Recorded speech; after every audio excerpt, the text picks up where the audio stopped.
Hello everyone and good afternoon. Thanks for joining us today. So I will be speaking to you today about artificial intelligence. And what that means is this. I'm just kidding. I am as clueless about that as you are. So let's start at the very beginning, right? We all live today in a world of data. And then I thought, what is that? So I thought, right, how much of this do we have? I went onto the internet, as one does, and Googled, and you can find out about this. So the last line at the very bottom shows you that last year, during that wonderful pandemic of ours, we transacted 2,500 exabyte of data across the internet. That's the global IP traffic. And it's a 2.5 increase in only 5 years. That's pretty impressive, don't you think? But you know what I asked myself? What on earth is an exabyte? So, first of all, an exabyte is a very large number. It's 10 to the power of 18. But because that is still rather abstract and doesn't really tell us that much, I put a picture of a library behind it, and that's the Library of Congress, which is the largest library in the world, unless you ask the folks in London from the British Library, they think they have a few volumes more.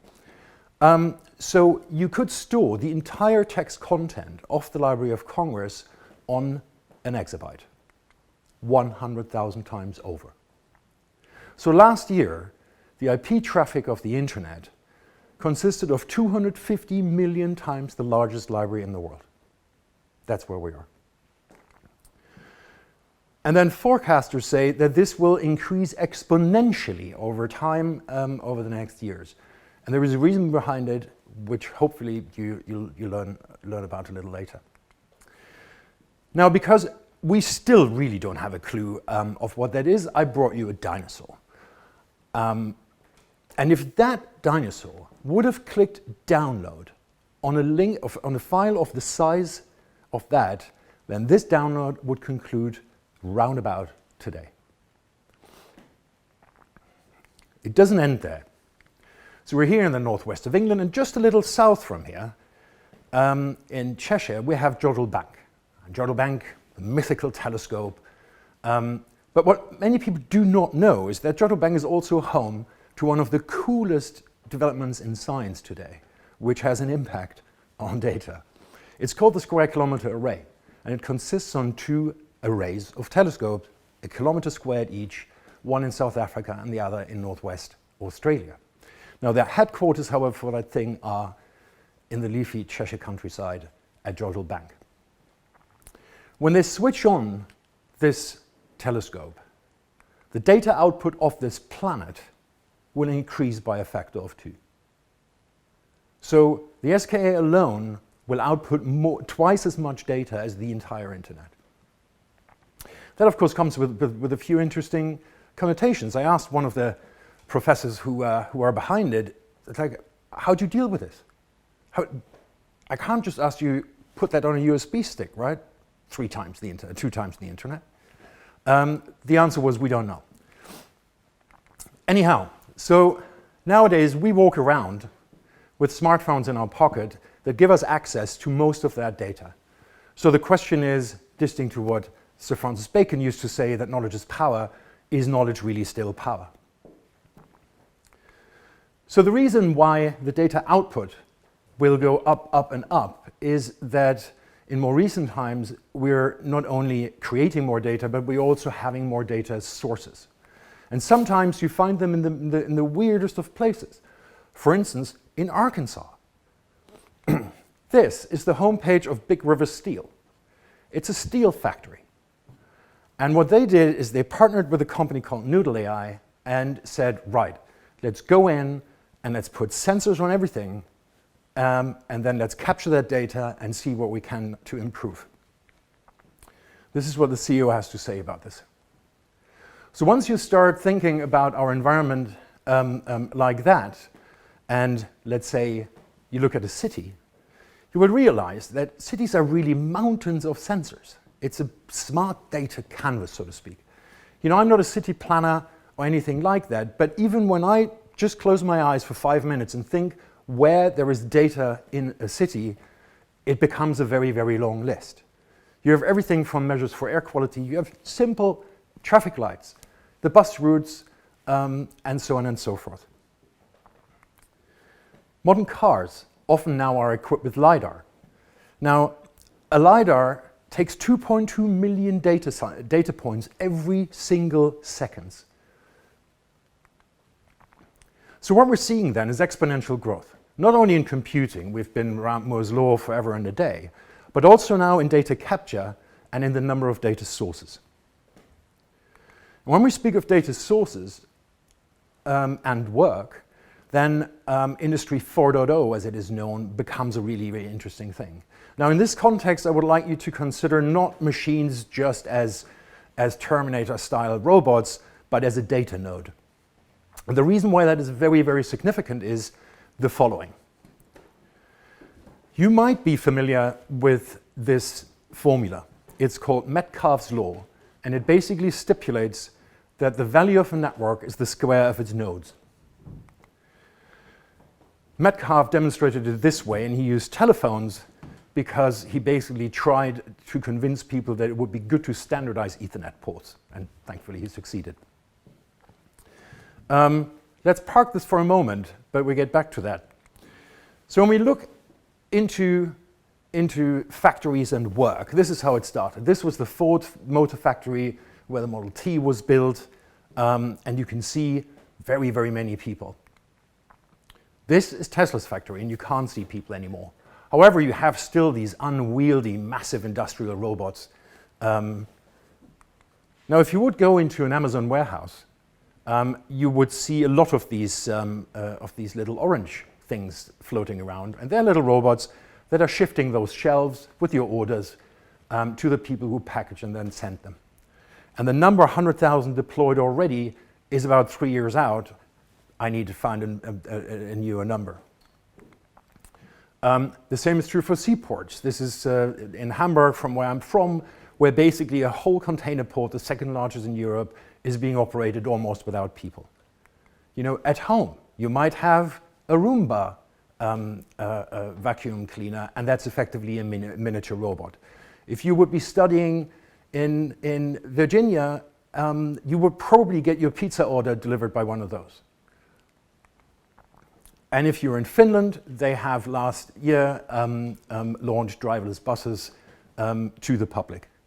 If you want to take it a notch darker, you can probably on the dark web buy these wonderful sniper drones that can kill people.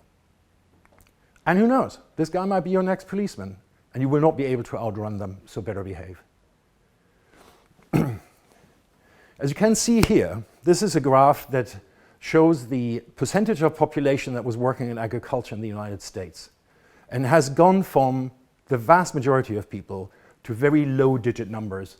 And mind you, it did so whilst more than tripling its output. So from that you can see that automation will take every job that it can take. So bear in mind, it's not immigrants, it's automation. So for ourselves, we should then have a look at something like that. In other words, is my job above the API or below the API?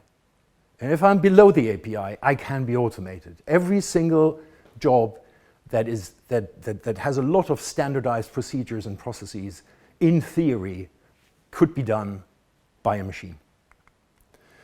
But anyway, why does this all matter, right? It does. And this is where we get back to Mr. Metcalfe and his law. Because you see, when you gather a lot of data and do stuff with it, it's just dumped into a data lake. And a data lake is exactly like a Scottish loch or so, and it's dark and murky, and it makes no sense whatsoever.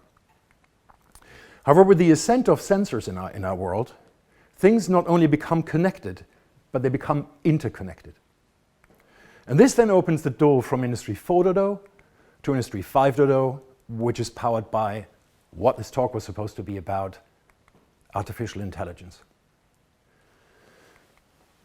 Now, if you're as old as I, you would remember this guy. This is Garry Kasparov, world chess champion at the time, who in 1997 played against IBM's Deep Blue chess and got beaten. Now, of course, it wasn't only that little computer there on the right, it was also a bank of servers in the room next door. And what they effectively did is they stored every chess move ever made by a champion and then brute force computed against Garry Kasparov. A few years later then, IBM debuted Watson, and Watson played Jeopardy. The two guys on the left and right were the two most successful Jeopardy players in the history of that game show. And you may remember, this is not a straightforward reading information from a table, because you basically have to formulate the question to an answer, which from a computational perspective is a lot harder to do. And yet, Watson basically wiped the floor with them. Fast forward to 2016. In 2016, DeepMind, which is now part of Google, announced that it would be playing its own AI, named Alphago, against Lee Sedol. I didn't know who Lee Sedol was, but let me tell you, he's like the Roger Federer of Go. The guy hadn't lost a match in 20 years. And Go, if you're not familiar with that game, by comparison, chess is for babies. On a Go board, there are more combinations than atoms in the known universe.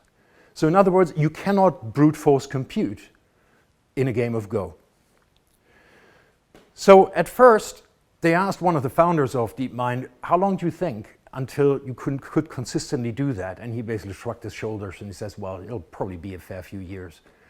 A week later, AlphaGo had beaten Lee Sedol 4-1. Only 1 year later, Google came back and said, hey guys, we have a new thing, and it's called Alphago Zero. And because we know that we can beat humans easily, so we thought, let's play Alphago Zero against the original AlphaGo. Now, Alphago Zero was trained for only 36 hours, with a computational power resembling a modern-day smartphone. And it was not trained on past games. It was only trained on the game's rules. Alphago Zero beat AlphaGo 100-0. And then this last September, this article appeared in The Guardian. And if you just read the first few lines, it says, I'm not a human, I am a robot. This is a new AI called GPT-3, which can actually write newspaper articles this way. You just tell it roughly what you want it to say, and then it will generate it. So what we're seeing here is very, very rapid progress. I mentioned GPT-3. BERT is another from a similar family of massive deep learning engines. The T in there stands for transformer model, and they're pre-trained models that are trained on massively large data sets, but then are extremely powerful, mainly when it comes to natural language processing, or NLP. For now, what we're seeing here is that there are now more dimensions. We have more network nodes, more sensors, more raw data that is being generated, but we also have machine learning and much more powerful artificial intelligence approaches that can help us create more structured data and therefore more sense. And yes, I know that is all quite scary, but as Schopenhauer already said, change alone is eternal, perpetual, and immortal, so we better adapt. So to not end on a too pessimistic and dark tone, there are a number of things that allow us a bit of a breather. So all I have described so far on the AI side more resembles Miles Davis, one of my favorite musicians. But he could only play one instrument, the trumpet. Where we are not yet is a musician that would resemble Prince, who played 23 instruments to mastery. So specialist AI has become extremely powerful and is impacting our lives every day.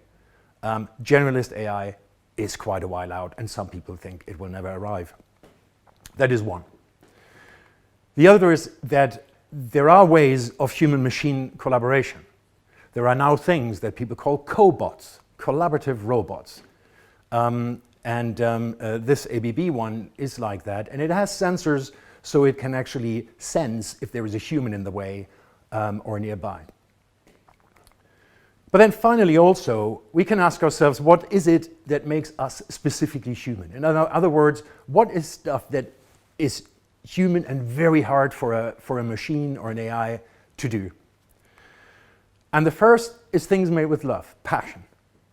It is very, very hard to replicate that. What you see on this picture is the pattern for this jacket, which my wife made. The second is empathy. Machines can't feel pain.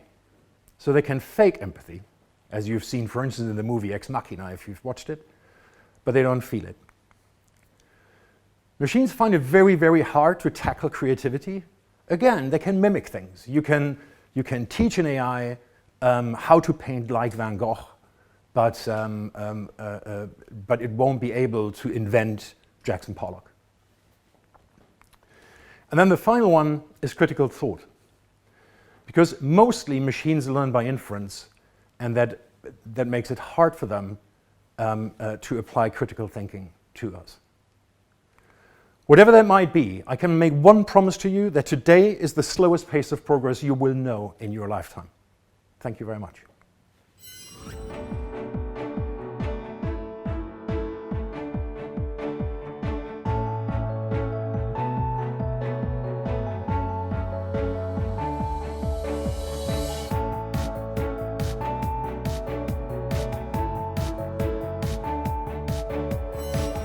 Welcome to our second episode of Beyond Cybersecurity.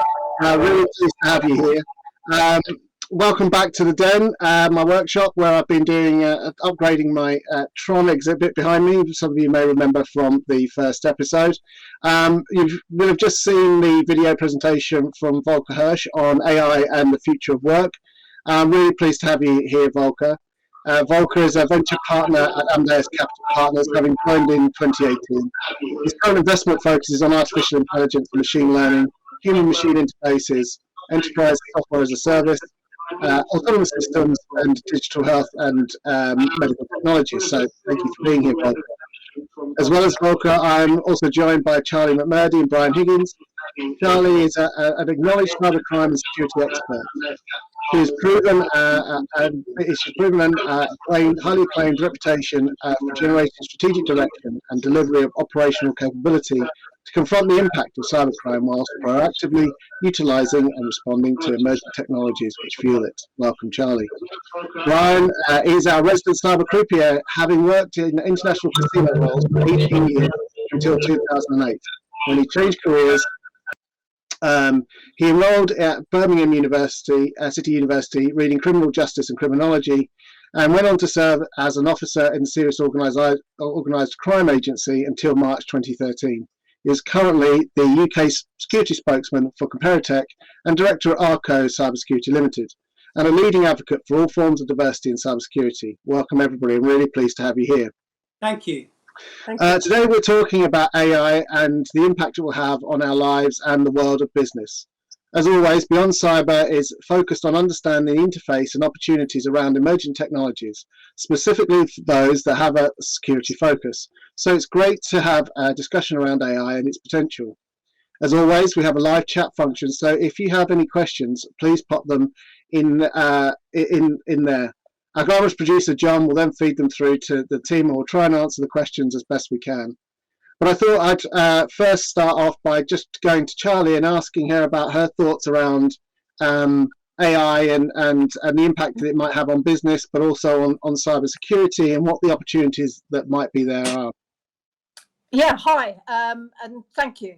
Lovely introduction, but I suppose in a nutshell, I was fortunate enough, having served 32 years law enforcement with the Metropolitan Police, to set up the law enforcement national cybercrime capability, which has subsequently consumed into the National Crime Agency.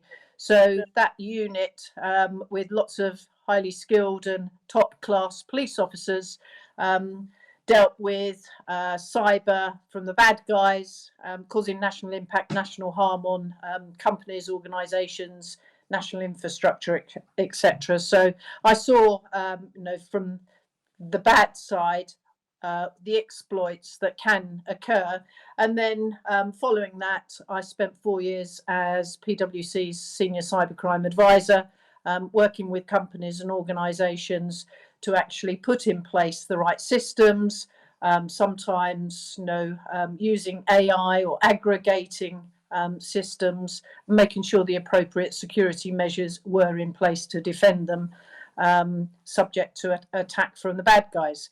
So I suppose my sort of nutshell pen picture view around AI is, I tend to think about it as, is packets. I know Volker was talking about nodes being connected and the interconnectivity. I think about intelligence and its data and its intelligence.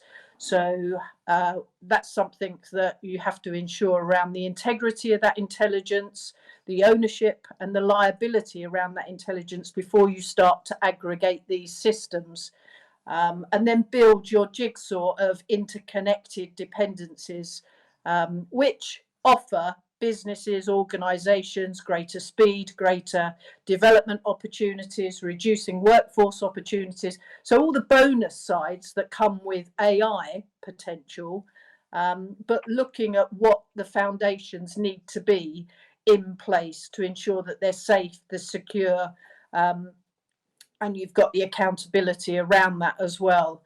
Because as we know, once you start to connect systems, more and more systems talking to each other, that's more and more nodes or opportunities for the bad guys to exploit. Some of the operations that we certainly ran in law enforcement and organisations that we worked with subsequently out in industry, some of the challenges that companies faced was around the integrity of the data, the liability once you start to interconnect systems, the jurisdiction around some of these systems once they start talking and feeding intelligence into other systems, when we're talking about global infrastructure here. So lots of opportunities, but lots of challenges. And as we can exploit the opportunities with AI, so can the bad guys. And that's something that I tend to look at focusing on. Yeah, I mean, it's that intelligence piece is really interesting because it also fundamentally marks a shift between having a right and a wrong answer to thinking about being more or less certain around a particular thing. So certainly that's a key part of collecting intelligence and then synthesizing it.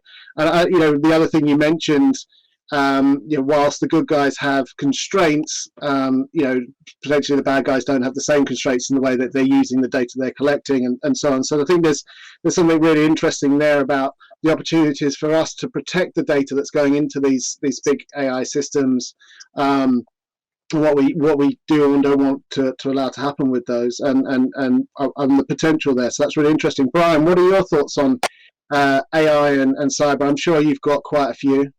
I have. My brain is buzzing. Thank you, Volker, for that presentation. I have got some very hard questions for you, so I hope you come prepared. First of all, from a very, very basic level, are we just doing it because we can do it? Do we really, really need all of that data?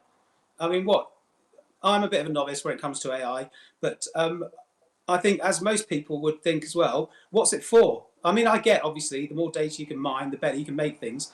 But seriously, at what point does it stop? Or do we have to keep going forever and ever, making more and more data and bigger data lakes and more nodes and more switches and things? And again, I take Charlie's point about every time you have another connection, that's another potential point of ingress or vulnerability. And if you're having lots and lots of them because of AI, surely that... has anyone considered security by design? I know it's an old chestnut, but we keep on banging that drum. Where's the security by design in AI? Number one. Number two... maybe you should let him answer the first question, then you can answer your second one. I've got two more. So you might forget the first question before you get a chance. They get better.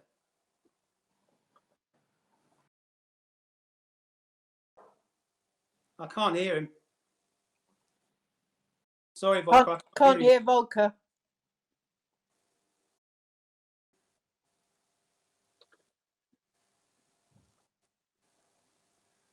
No.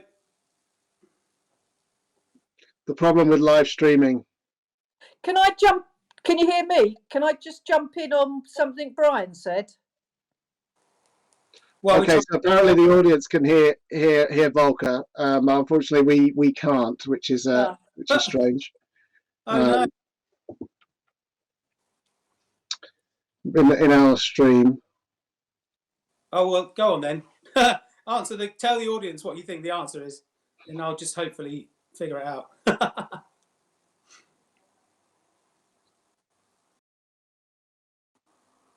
Can you lip read?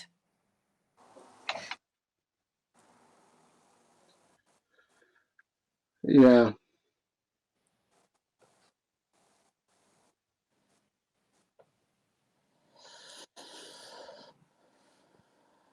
Well, maybe while we're just sorting out Volker's technical issues, maybe you might need to leave and join again. Charlie, you said you had a point that you wanted to.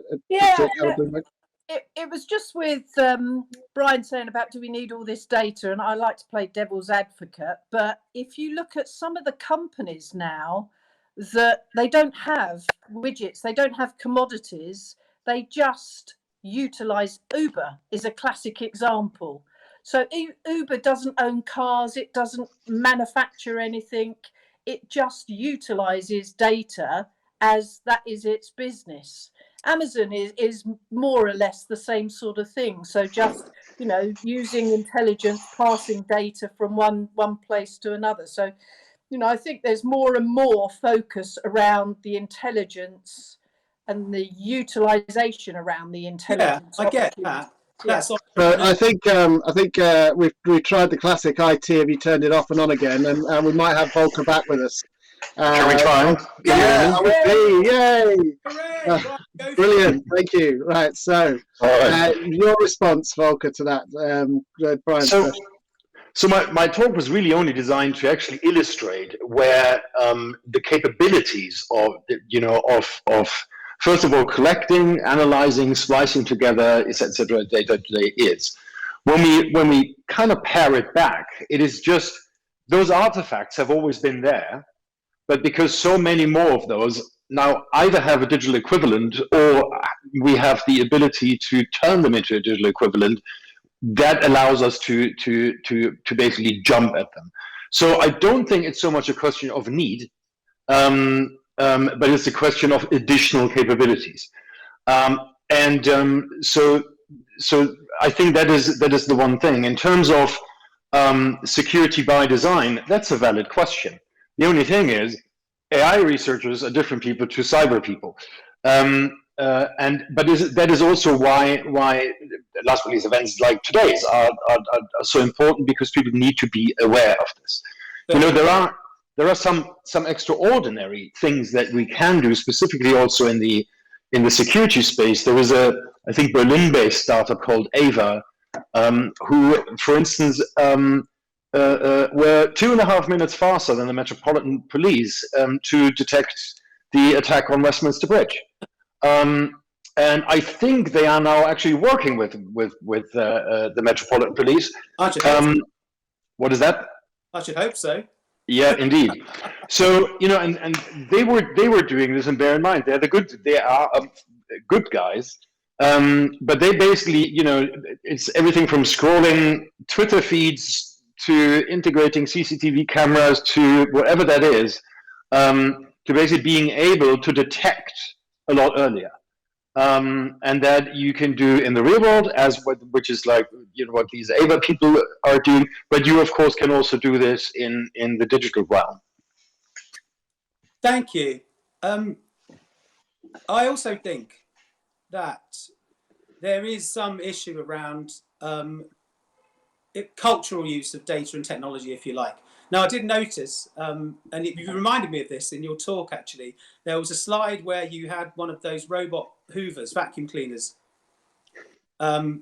which I'm sure are great, but I don't like hoovering. It's one of my least favourite household chores.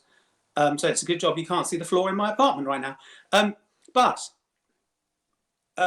circling back to cultural adoption of technology and advances, they started to sell those robot vacuum cleaners somewhere in the Far East.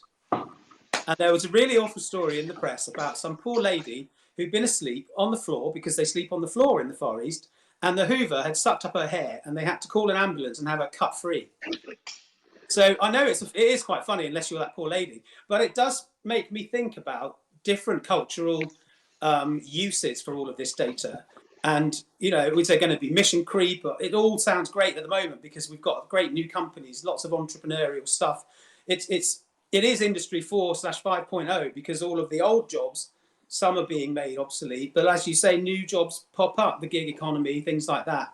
So I get how it's evolution of the workforce and AI is feeding that, but I still think that there might be some disparities globally about what people are going to be doing with all of this data and how they're going to start to adopt the new technology.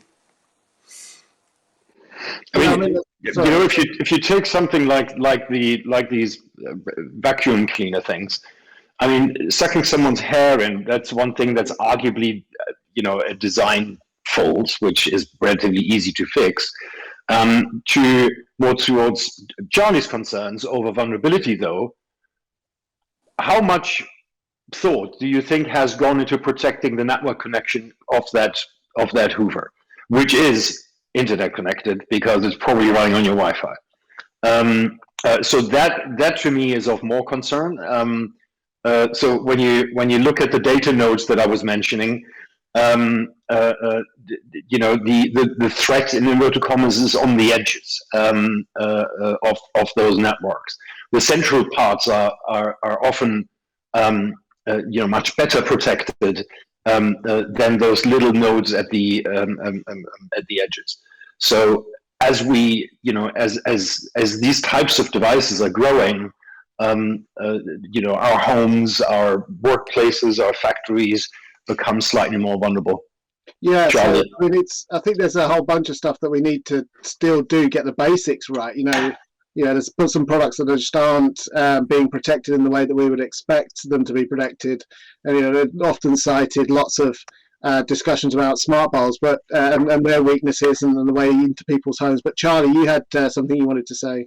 Yeah, no, it was just sort of piggybacking on Brian's point about cultural, and then talking about the security issues. But one of the biggest concerns that we get with industry time and time again, and members of the public, is obviously the privacy aspect.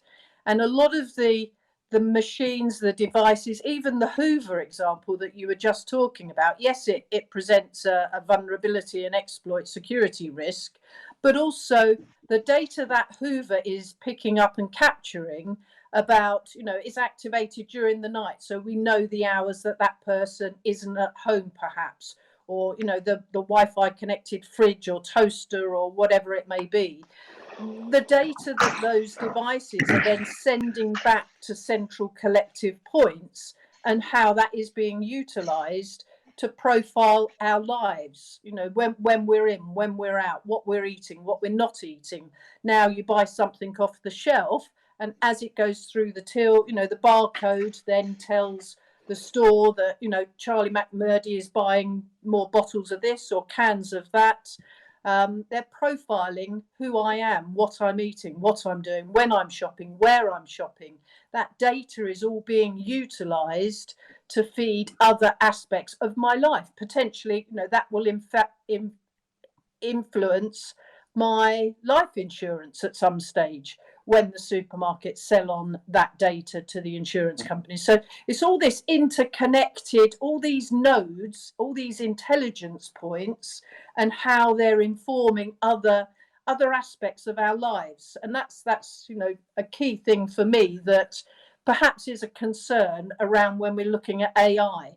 Yeah, we may want it to deliver that function, but how else are those data sets being used to inform or to control other aspects unrelated, perhaps? Yeah, I think that interdependent area we were talking about, I was talking with Volker about previously, is something that we do need to think about, and how do we actually compartmentalize and control that interconnectivity. But we've got a question that's come in, and I think it's kind of relevant to that topic, and I'm going to throw this one to Volker. because there's a lot of terms that are being thrown around in terms of like AI, deep learning, ML, and it is, in some ways being used as the answer to everything. I certainly see in our student body, they all want to do ML and AI projects, and you say, well, why do you want to do that? It's because that's the thing that everybody's talking about. So the question is, coming from somebody who indicates they're not technically literate, but they appreciate a more specific description on how AI can actually advance and improve some use cases, rather than just being a magic wand that perhaps people are sinking money into unnecessarily. So Volker, I wonder if you've got any specific use cases there that might be interesting. Sure. So I mean, I can offer one from my very own past, because I'm a lawyer originally, and when I was doing corporate due diligence, that meant I would be driving with a car to the German equivalent of Companies House, and sift through mind-numbingly boring corporate filings and annual reports and appointments and God knows what of that company that we were. Or rather, that the client of mine was looking to acquire or sell. There is AI now available, and top law firms like Clifford Chance are using it to basically take that part of work and automate it. And once you think about this, this is a very repeatable process based on a fairly clear set of rules. The filings for Companies House, they're all the same. They basically require to be compliant with the Companies Act and so on and so forth, reporting rules for companies and corporates. This will have consumed in the past, high-end lawyers. I mean, I was in my first year of practice. They charged me out. They didn't pay me that, but they charged me out at 400. At the time, it was D-marks an hour. And I spent probably 2 weeks on that. AI does that in, the raw form, probably in seconds. And that frees up the relatively speaking valuable time of a relatively highly educated person to actually do something slightly more sensible than effectively, checking and comparing data. Yeah, I mean, one of the things I see around AI is this bulk. I mean, we are, as we've all pointed out, the amount of information that we have, that we're confronted with on a day-to-day basis is immense. And in some ways, the capabilities of machine learning and AI enable us to respond and manage that information, manage that bulk of information that are coming to us as an individual, not just as a corporate. So I think there's something really interesting about how AI and machine learning techniques are supporting and almost in some ways augmenting the way that we work and respond to this information overload. Yeah. It's something that you talk about in your presentation, Volker. But Brian, you've got an example that you wanted to bring in. There are real world use cases, to quote the question, that actually benefit the humans who are operating the technology. For example, I heard a couple of years ago, so there is a command of the National Crime Agency called the Child Exploitation and Online Protection Unit, and they deal in child sexual exploitation. And the officers there have to look at really quite distressing images all the time. Quite often, it's not necessarily to look at the poor young people who've been exploited, but they can also look in the background of the pictures to try and geolocate where the picture was taken and try and rescue the child. So in order to do their job, they have to look at these distressing images almost daily, and it can be very, very hard on them mentally. And now they've started to use machine learning to do some of that work for them. So the machine learning can identify geographic objects in the pictures without the people having to look at them.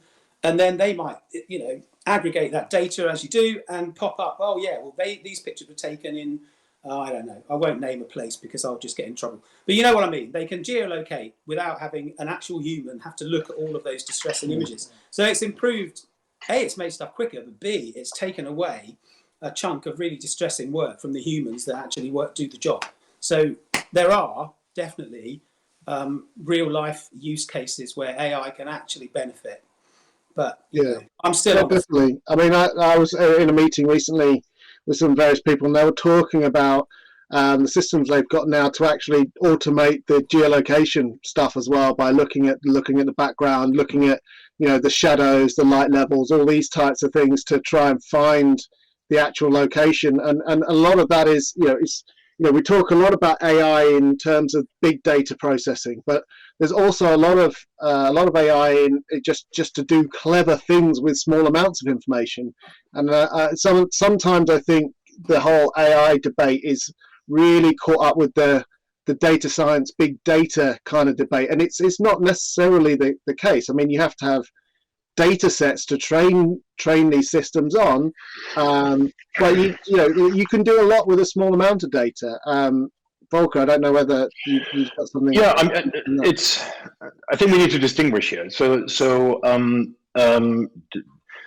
we have some models, this GPT-3 thing that excels in natural language processing. That was the Guardian article that I had on one of my slides. I mean, that is trained on humongously large data set. There are others. One of our portfolio companies called Second Mind, and they use not Bayesian logic but Gaussian probabilistic modeling, and that excels with very, very small data sets. But from a user perspective, as long as the model is trained, and you can, by the way, also train, which is in the security field quite interesting. You can train them with synthetic data, where you basically generate a synthetic set of data that statistically behaves like a real one. Mm-hmm. So it allows you to train the model without actually having to have access to Charlie's shopping list. Because, from a modeling perspective, take Sainsbury or Amazon or whatever, they don't care if Volker buys a bottle of milk every 2 weeks, but a bottle of gin every weekend or so, or the other way around, hopefully. They are just interested in that customer persona.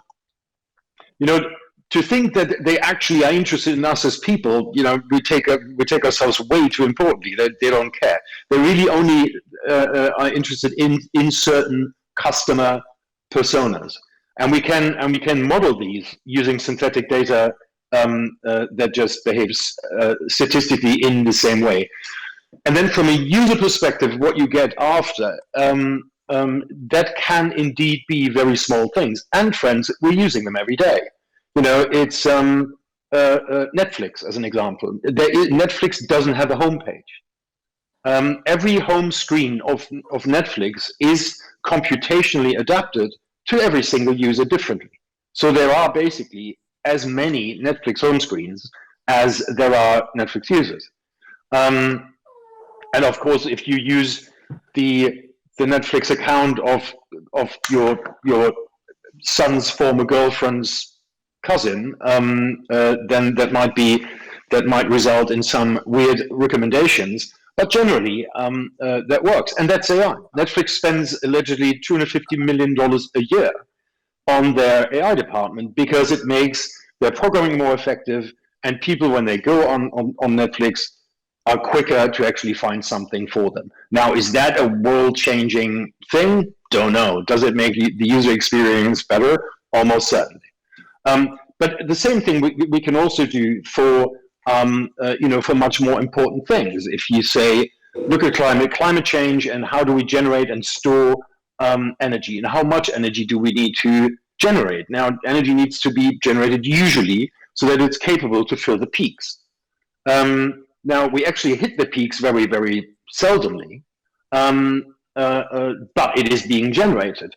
If we were basically to run AI, machine learning, over the very large number of data points across a grid, which is hopefully a smart grid, that's why they're flogging at the moment the smart meters all over the place, then that would allow you to start analyzing this in a much more granular fashion. Allowing us, and if we could only shave off 5% of peak demand, that is probably hundreds of thousands of pounds of tons of CO2 less because we don't need to generate it.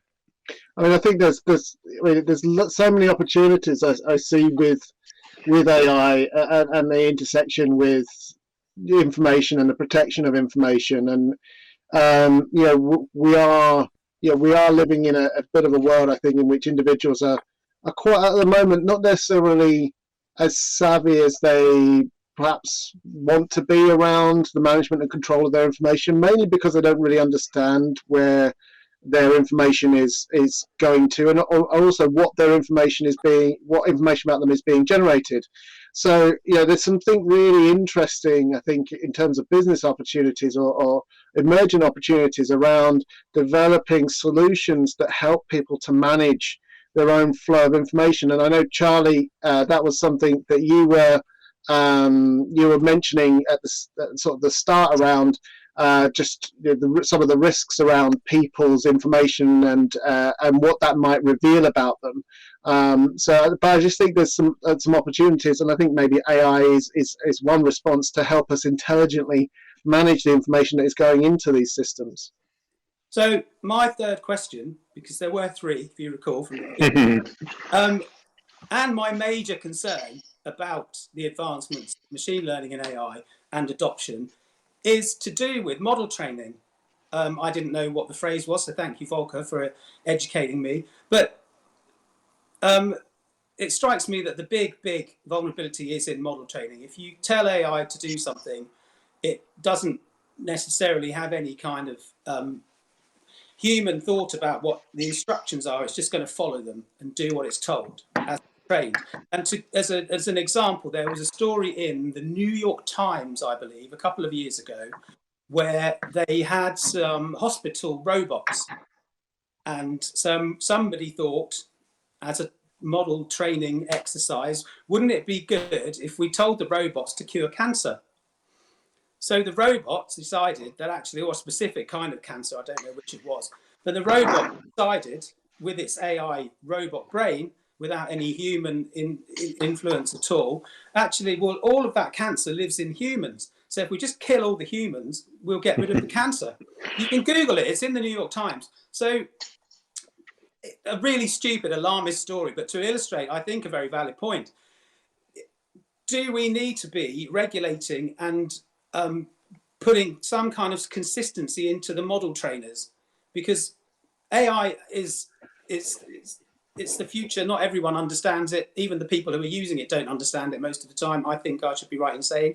So oughtn't we as a profession and as a community, oughtn't we to be advocating some form of model training regulation to make sure that someone doesn't program? Yeah, so just to quickly jump in, I think Charlie will have something to say about this as well, because I was having an interesting conversation the other day around training data for law enforcement applications and the potential biases that go into those in terms of facial recognition, voice recognition, and those types of things. And we've seen a number of press stories about that and the implications of it from a law enforcement and protective side. But Volker, yeah, it's a really interesting point. What do we do about ethics in training data?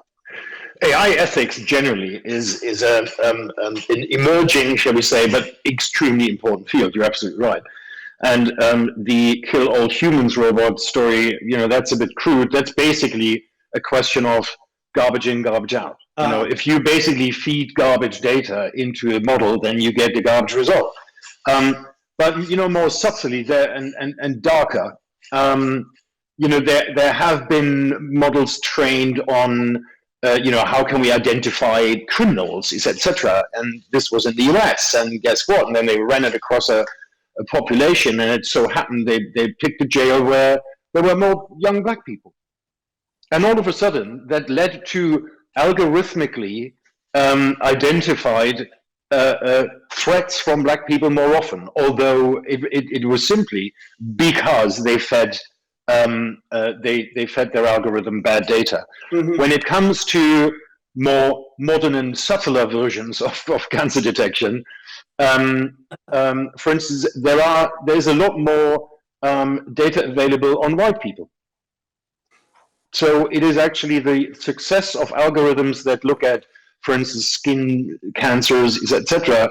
The success or the accuracy of those models on white people is a lot better than on black people because they were trained mainly on, and this is not because they're racist, but they started training them in European countries, North America, etc., rather than in Africa. And it is really important to see that, you know, an algorithm that is being trained, not only will it you know, do what is being told, but it will also effectively amplify existing biases that it is fed.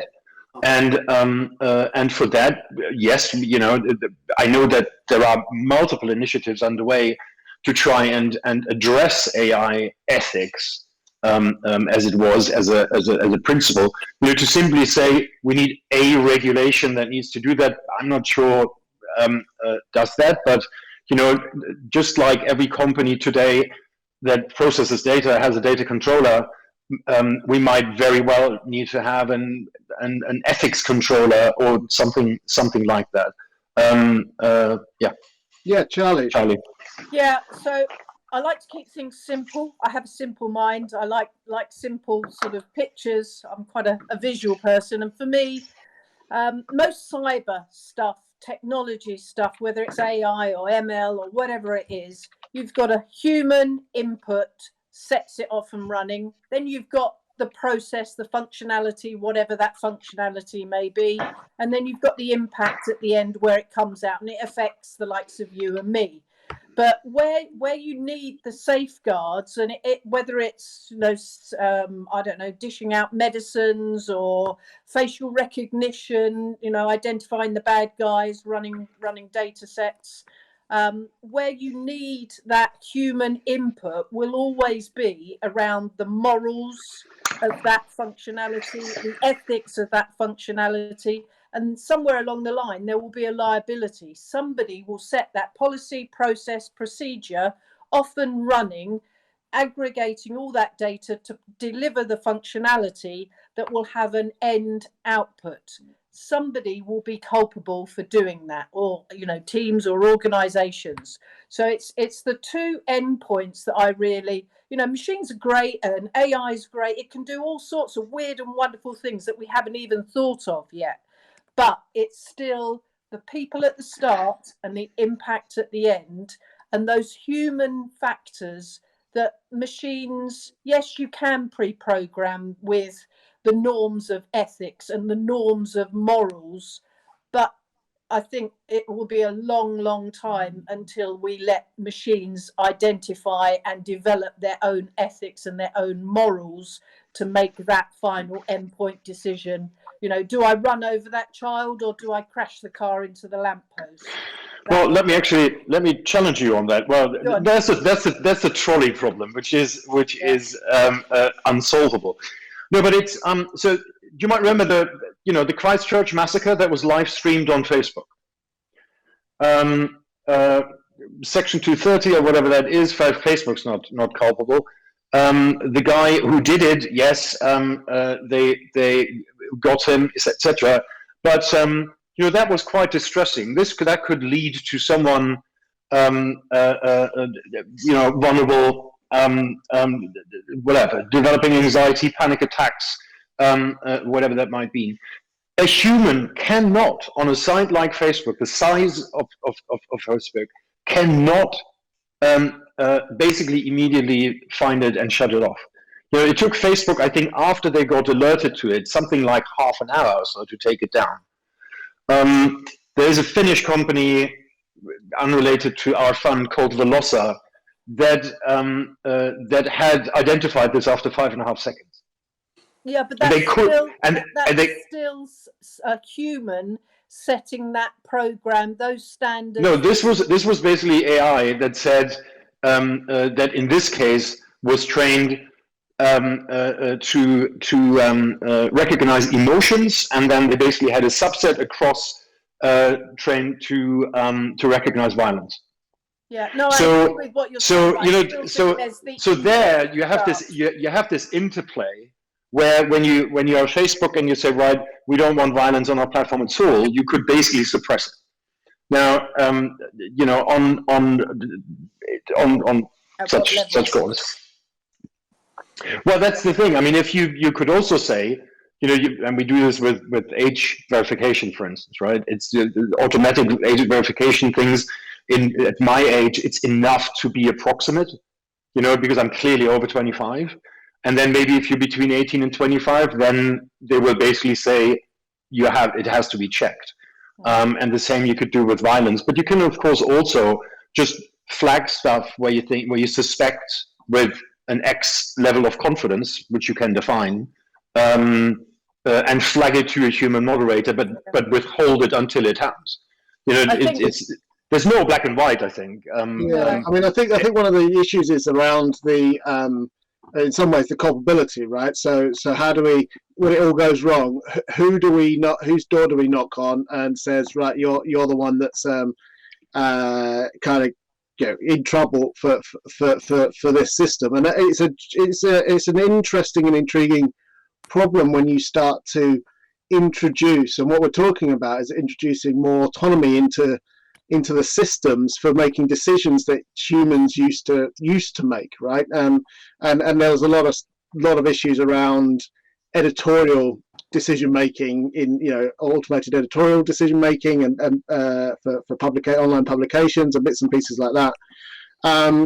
So I think these are really important legal and ethical questions, like how culpable is an individual organization when they are using some sort of AI system that is taking decisions on their behalf, and you can't actually throw that AI in jail, right? So there's something interesting there, but also there's another question that I just wanted to touch on because it's related to this, which is you know, comparing, you know, this idea that around AI in terms of some of the key functionality of work, but less around the creativity. And you know, there is a little bit of a broader pushback that says, well, how can AI revolutionize humanity when it can't be creative? And I know, Volker, you touched on that in a little bit in your presentation around, you know, it can replicate the grandmasters but can't necessarily be a grandmaster. And I think there's I don't have a particular view, but I think it's this interplay, and something that Charlie touched on. How, you know, where does the human kind of sit within this AI data loop, and where do we, and how are we drawing the line between responsibility and where we're injecting creativity? And it does feed back to your point, Volker, around a lot of these technologies are time-saving technologies, and they release humans to do the things that they're really good at, like creativity, right? So I don't know whether anybody has a sort of a view and opinion on that question around this balance between, you know, can AI revolutionize humanity when the best cultural advances have mostly been born of creativity?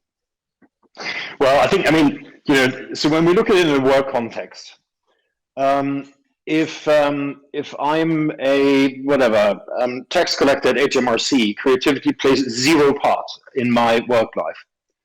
Sorry, HMRC tax collectors. You know, you could say the same. I mean, you could say the same about some high-end accounting partner at PwC or wherever. So, you know, that might be true. I don't know. Would Michelangelo? I've never seen a PwC pantomime at Christmas. Well, there you go. That's where our monies go. No, but you know, so would an AI be able to find Michelangelo's David in that slab of marble? You know, probably not. And I agree with that. How many people make their money being Michelangelo? So I think we need to be careful on that. I agree, and this is why I'm highlighting those parts. You know, there are certain areas where machines will find it very hard or impossible to go. Now, when you look at the bits that I mentioned there, passion, creativity, empathy, critical thought, find me the part in the curriculum of our schools where this is being taught. We don't, at least not expressly, and that is a problem because we are not actually being trained to become AI resilient in inverted commas, and I think that's a very very important aspect there to focus on. Yeah, I mean, one of the things I keep harping on about is to anybody who'll listen over a pint is our educational system, which is by and large designed to produce people for factories, right? That's the process, and I would even level that accusation at universities. It's still part of that system of producing people to go into work, and that work is a very Victorian industrialized kind of, that's where you're going to go, and the creativity part is super important, and that's something that I try and instill in the courses that I teach. So I think you're right. But we're kind of starting to come towards the end of our time together. I'm just wondering if anybody else had, Charlie or Brian, you have any points around the creativity issue or anything else you wanted to raise before we leave? It's an excellent point, really. But if you look at various industrial revolutions that have gone on in the past, the tools that you use, so whether it be machinery or whatever, manufacturing, all the way through to AI, AI is a tool. The creativity comes through the people that train the algorithms to do. The creativity is in the brains of the people who decide what the AI is going to be doing for them. Because at the moment, it's not so advanced, it's not in sci-fi, it's a tool that humans use to do things. And the creativity comes from the people who train it to do the stuff. Now, Volker has given my worst fear a name, thank you, Volker, which is bias amplification. I didn't know it actually was called that. So I'm still scared of AI, unfortunately. But if it's trained properly, and if it's trained by more people than just cybersecurity, techie, IT professionals like us, this is where we need to be better as a profession and as a community. We need to be dragging other people in to help us train these AIs. That's where the creativity will come. Now, I just want to quickly say thank you to you, Dan, before we close, because I don't know if everyone watching this realises you've actually pulled off something that's, I think, never been done before in the world, where you've managed to have a lawyer, a judge and a police officer all talking to each other for an hour and no one's been punched in the face. So the closest I managed to get was a lawyer in front of a room of police officers. That was an interesting. But I never had a judge. So for those of you who don't know, Brian's a magistrate. I was a magistrate. So so it's an interesting combination. Not just speeding in Greater Manchester anytime soon. Charlie, did you have any final points you wanted to bring up? Just kind of going back to something you mentioned earlier, just it keeps rattling around in my mind around Facebook and some of the challenges there around privacy and Facebook, the volume of data that is running through and unstructured data. So I'm not talking about machines doing functionality. I'm talking about our content and how we trust organizations like Facebook now to either take down inappropriate, to make those moral decisions around whether it's anti-vax material or deep fake information, so that they remove it from influencing us as individuals. And the knife edge that they kind of sit on, that they're shot down if they don't take down this material that we don't want to see or we believe is wrong or misleading. Trump voter fraud. Or then you might argue the other side of the coin. Well, hang on, who are you? This is a freedom of speech. It's a forum for people to have their voices heard. If we say, we want to shout that, we're anti-vaxxers and we want this message to be heard, then who are you to, sanitize this global platform? And I'm not even going into different countries where, they sanitize different, intelligence or news feeds that they restrict their communities from seeing. So, AI delivers such a function there. But again, I come back to it's the people who actually make the decisions that we're not going to allow that on these platforms and we're going to remove it, that set those processes running. So yeah, I think it's something that, you know, everybody needs to keep an eye out for. And, you know, every time you turn on your phone or you get, you know, Amazon is suggesting that you buy this because you've been talking in the kitchen about, oh, I must get a new Hoover. I'm going to get Hoover ads now popping up every time I turn my phone on. So, yeah, I think, you know, general awareness around the opportunities, but also, you know, the exploits that it can be utilised for, how this intelligence is being used to influence our daily lives. That's great, Volker. Final word goes to you. Gosh, I could go on about this forever and a day. I mean, it's so you know, Brian said that very, very correctly. AI, machine learning, products, etc. They are a tool and nothing more than that. They are very powerful, and therefore, you know, we had ethics concerns being mentioned earlier. Dan, you referred to something that most folks would call explainable AI. You know, if you take whatever, I do an insurance claim and it gets denied. You know, this old adage, the computer said no. Why, right? And at some stage, that will come. But I don't think there is a need to be afraid. I think there is definitely a need for people to inform themselves on those developments, because, you know, when you look at Facebook uses AI basically to maximize showing you ads and keeping you engaged enough so they can show you more ads. You know, so that is the simple thing of it. And, you know, you can get annoyed with it, but that in itself is not malicious. But there are certainly possibilities that could be more impactful, and it is very important for people, you know, when it comes to privacy and data protection. You know, you should absolutely look at your privacy settings. You should be carefully considering what of your life you will share where. You know, which incidentally also from a cybersecurity perspective is extremely important, because, you know, the more you share, the more you allow bad guys to apply social engineering to hack you, and you know, which I think is where the vast majority of breaches starts to occur.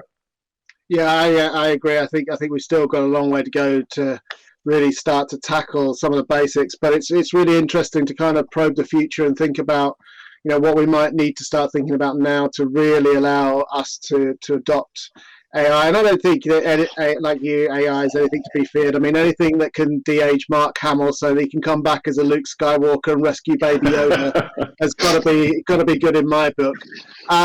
Did you see him in Man Down? Sorry? Did you see him in Man Down? No, I haven't. No.